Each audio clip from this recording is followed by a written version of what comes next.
What's up, Laker Nation? It's your boy DTLF back with another pregame live stream, man, as the Lakers get set to face the Thunder in Oklahoma City at 6:30. This is going to be a really tough game. Last time we faced them, they beat us, but we were in it the whole way, and really the only difference was Paul George. He got off. Well, today we got Brandon Ingram, and we're going to hopefully be able to, hopefully we'll be able to defeat them. It's going to take a lot, though. First and foremost, I believe it's going to be the same starting lineup as last game.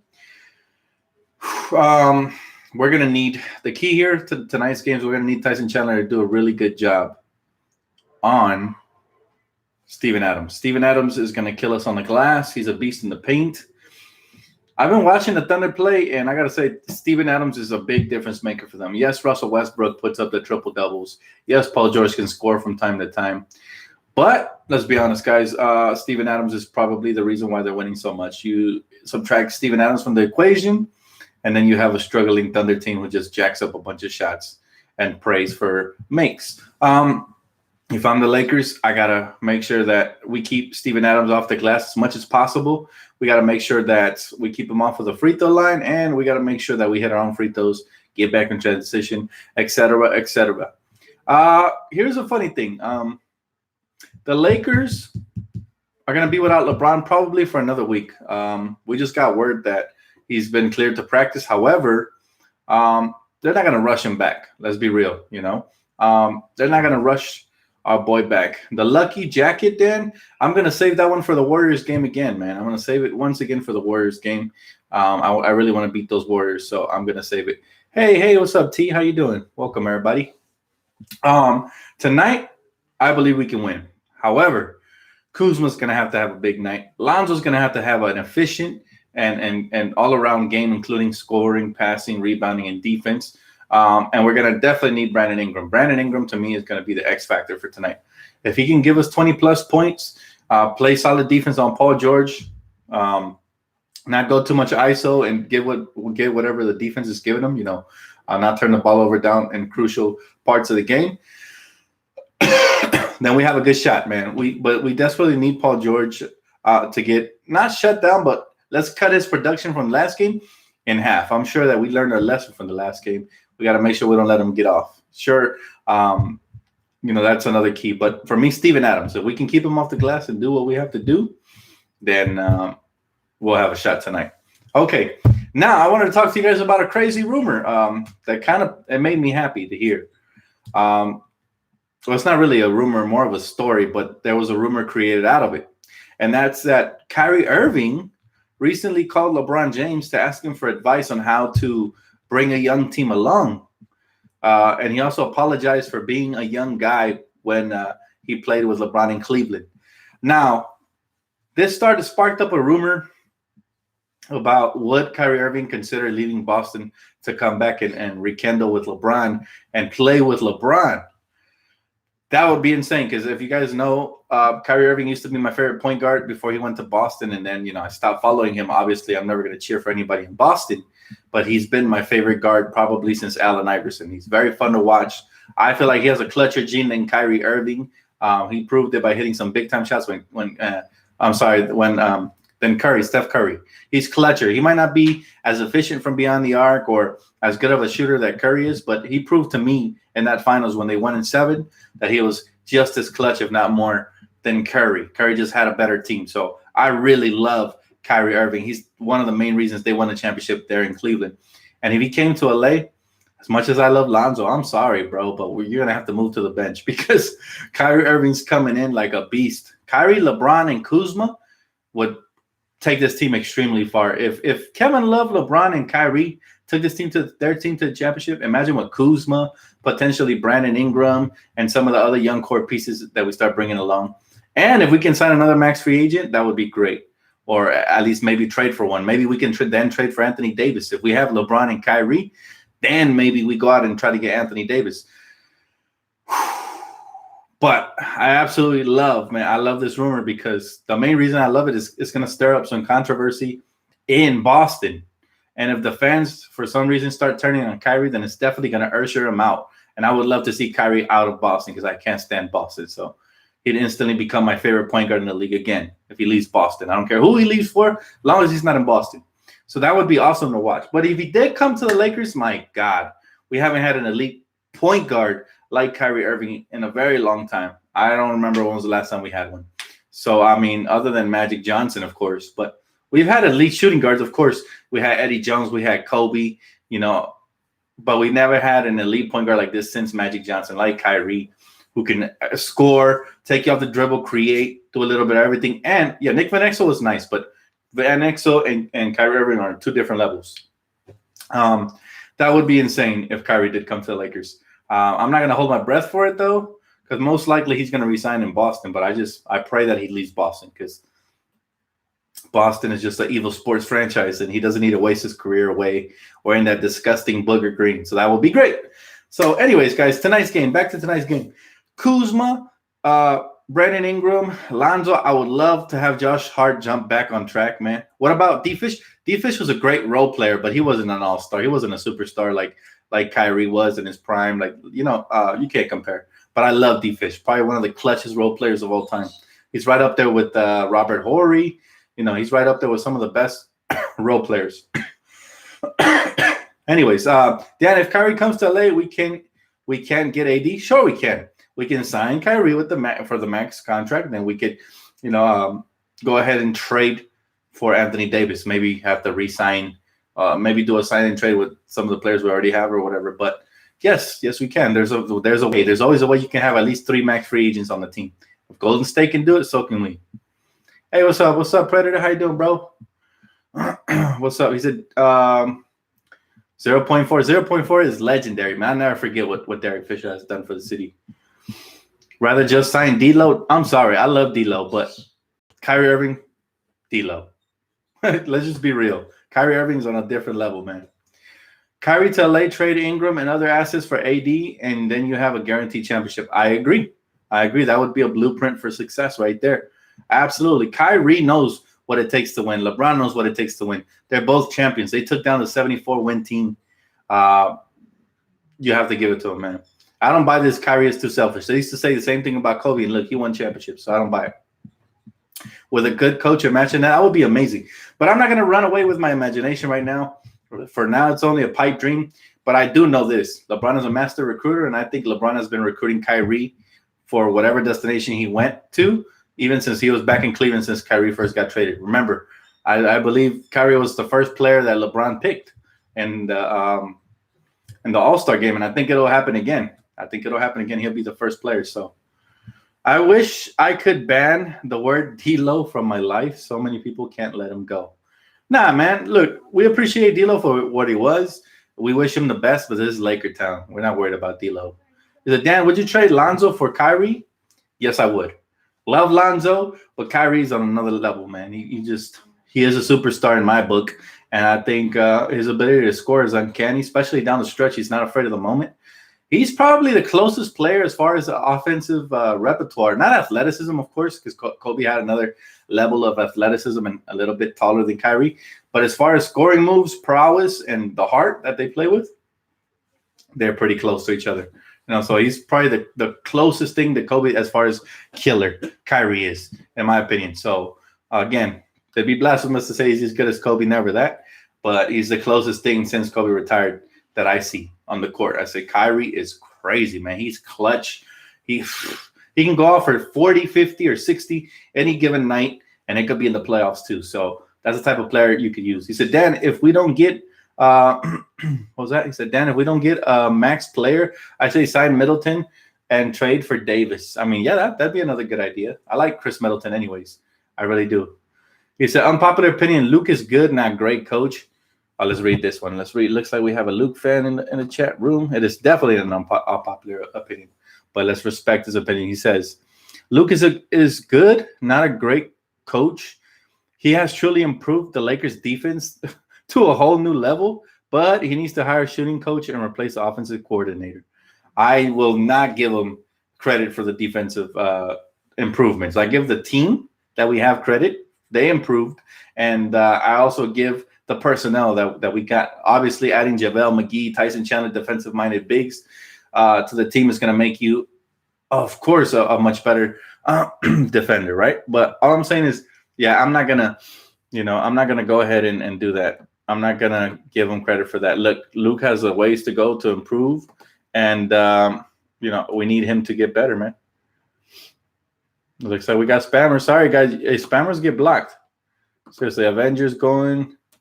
Let's see who else. Who else got to go? Who else spamming stuff? Dan, do you believe Pau Gasol will get his jersey retired by us? If not, why? He probably will. He helped, win a championship, a couple of championships here. So maybe. He said, "Hi, Dan. Why can't we trust the young core? Because they're still young. You have to be patient. You can't expect greatness from game in and game out. They're still in their early 20s. Give them a little bit more time, and then you will have those expectations that need to get filled, right? But for now, we have to give the young core some time to grow and develop. Like just the other day, I was on Twitter, and I read that tweet by Josh that said, the same people that suck up to me are the ones that are hating on me when I'm doing bad. That's sad because that means that they're noticing how the fan base is so bipolar. Like they can be really happy or really angry at the players. You can't do that. You got to support your youngins. If they're taking notice, we have to do a better job of, encouraging them to play better, man. That's what we have to do. He said, Dan, Luke improved our defense. We had a 26-win team before Braun. Come on now, LO. I don't appreciate Luke's dumbass mistakes either, but I'm not going to ignore the good things he did. I mean, give me JaVale McGee. Give me Tyson Chandler. Give me a young core that has improved for a couple of years defensively, and then don't watch me improve the team. Seriously? That's the least he could do. But he needs to get better on his half-court sets, rotations, his decision-making down the stretch of ball games. He needs to do better, period. I'm not impressed. I'm not going to go and say, oh, he's made us better defender. No, look at – if he had still Timothy Mozgov on this team and Lil Dang, we would not be a better defensive team. Instead, we have better defenders. Therefore, we're a better defensive team. And I'm not going to give him credit for improving the team. Obviously, the team's going to improve if you add LeBron to it, as far as offensively. But come on now. Look, I know that Alan Silwa made a video about how Luke Walton has lived up to expectations, in his opinion. But I'm sorry, I can't agree. See, when you come to LA, the expectations are not to hang above, barely above 500 or make excuses. Every team in the league has injuries. Next man up. I'm sorry, but a team in LA with the Lakers is prestigious. And if you can't live up to winning, being 10 to 15 games over 500, no matter what, then guess what? You got to get canned. No ifs, ands, or buts about it. I don't care who got injured. I don't care who got suspended. I don't care. None of that is an excuse. We can't keep making excuses for these guys, man. That's all I'm saying. Bottom line is, what comes with the head coaching job? Expectations. When those expectations aren't met, comes the firing, in my opinion. For me, I think they're being extremely generous with Luke. I don't care what the media says. People, the media comes out and says Luke is doing a good job for the team they have. That's disrespecting our roster, number one. Number two, Luke is doing a good job with all the injuries. Guys, no, he's not. If we lost 7 out of 10 games or 7 out of 11 games or whatever it is, and there's no adjustments, barely, he waited to our 11th game to make an adjustment. That, by the way, I don't think is going to work tonight. Tyson Chandler on Steven Adams. Forgive me for picking Steven Adams for my fantasy basketball team for the day game because he's going to eat. He should throw at least Zubac. He's a wider body, or JaVale McGee back out there. KCP, I don't have a problem with. He's been playing a lot better, so I'll give him that. But all I'm saying is his schemes need to get a lot better, man. He has like elementary school half-court offense. I can't take that. We have a way better team than what's being shown out there, and as a result of Luke not being able to coach properly, in my book, in my opinion, the trade value of these guys has fallen off. Now you got people, around the league saying that the Lakers are better off to hold on to the young core, which could be a blessing because I believe these guys are better than whatever they're showing now. But they're saying we have more value in keeping the young core now than in trading them because we won't get what we want in return. Think about that. I blame that on the coach because he's not putting them in positions to success. He's not getting them mentally prepared to come out and execute, versus teams like New York, Cleveland, the Kings, the Orlando Magic, games we should be winning on paper that we have a better team than. So if we're able to execute and whoop Golden State in their house, I don't want to hear no excuses that, we don't have LeBron. No, we did that without LeBron in the second half. So you see what I'm saying? We have the talent. We don't have the coaching staff. And the only reason that Luke remains head coach is because Jeannie doesn't want to fire him. She's probably close to his family, or she probably feels sorry for him because he was with the Lakers, and she probably feels betrayed since Byron Scott was let go without her consent. So now she's stepping in and she's saying, you know what, we're gonna save face here. This guy said, I blame Luke for Thomas Bryant not being with us. That's another great point. He never gave Thomas Bryant a chance. The other night, or matter of fact, today earlier in the London game, the Knicks versus the Washington Wizards, Thomas Bryant hit a game winner. So that kid is a hooper. We lost out on him because our coaching staff doesn't want to give young guys playing time. They prefer vets. That's why Tyson Chandler's starting over Zoo, even though Zoo played well when those guys were injured. He's starting over Mo Wagner, who hasn't got a shot yet, and then we end up cutting them, and then they shine elsewhere. So all that matters, guys. That's all I'm saying. To me, the coaching has been atrocious. I'm sorry. We should at least be at 30 wins by now. We already went through the favorable part of our schedule. We should have capitalized on it, but coaching staff failed to get our players prepared to come out and play on a nightly basis. They show it when they want. And yes, that also has to do with the young core because they're young, but come on, the coaching has to do a lot better of holding them accountable to that. So you see what I'm saying? Like, coaching really matters. And even though I respect Alan Silva's opinion and a lot of these analysts that are sticking up for Luke, I don't agree with them at all. So it's okay. It's okay not to agree with people. You guys don't have to agree with me either, you know? Bottom line is that's just my opinion. And based on what I've observed from watching the games, that's what I see. He said, we didn't miss on Thomas Bryant, LOL. Yeah, Thomas Bryant looked nice. And I remember last year, me and my brother had told me that maybe the Lakers weren't playing Thomas Bryant because we wanted to conceal him just in case there was a trade available. Well, it turns out that wasn't the case. But me and my brother always liked the potential on Thomas and the passion that he plays with. You can't teach that. You can't teach that. So he's putting up numbers in Washington. He's starting for them. So we missed out on that. And I do believe it's because the coaching staff didn't showcase his abilities. They didn't give him a shot. You know, they played him only in garbage minutes, and that's it. And he was putting up numbers in the G League. OKC's coach is worse than Luke. That is good for us. Well, I don't know, because the last game he outcoached Luke. So I don't know, man. I can't say that either. Right now, I would take pretty much any head coach over Luke Walton around the league, because Luke Walton, he seems very underprepared. He seems kind of intimidated by the situation. He's very calm. He doesn't show an emphatic or enthusiastic demeanor on the sidelines. So I think the team, sometimes they come out lackadaisical and lazy because of this. Again, you can only go as far as your leader will lead you to. So if he's not being a leader out there with the clipboard, drawing up plays, yelling at his players when they play bad, I wasn't impressed by his little tantrum he threw the other day when he threw the clipboard. Look, man, that's the first time I've ever seen any kind of emotion, and it was too late. So he needs to do that earlier and more often. Laid back Luke, no fire. Absolutely. He said if the Lakers win tonight, there will only be 2 games from OKC and the Blazers. That's a big if, man. We have to get through tonight. We have to get through tonight. He said they will only be 1 game behind the Rockets and Spurs and tied with the Clippers. Well, look, the West is like that. It's fluctuating. However, we should be a top 3 to 4 team right now with the roster we have, honestly. Brandon Ingram should be averaging at least 18 points per game. Kuzma's right around where I want him to be. Lonzo should be putting up 12, 8 assists, and 6 rebounds. So he's a little below my standards. And a good head coach will bring out the best out of these players. Let's be honest. Look at what Josh Hart did in the Summer League. Luke Walton wasn't coaching the Summer League, right? So we need a good head coach, man, to light a fire under these guys, man. I'm serious.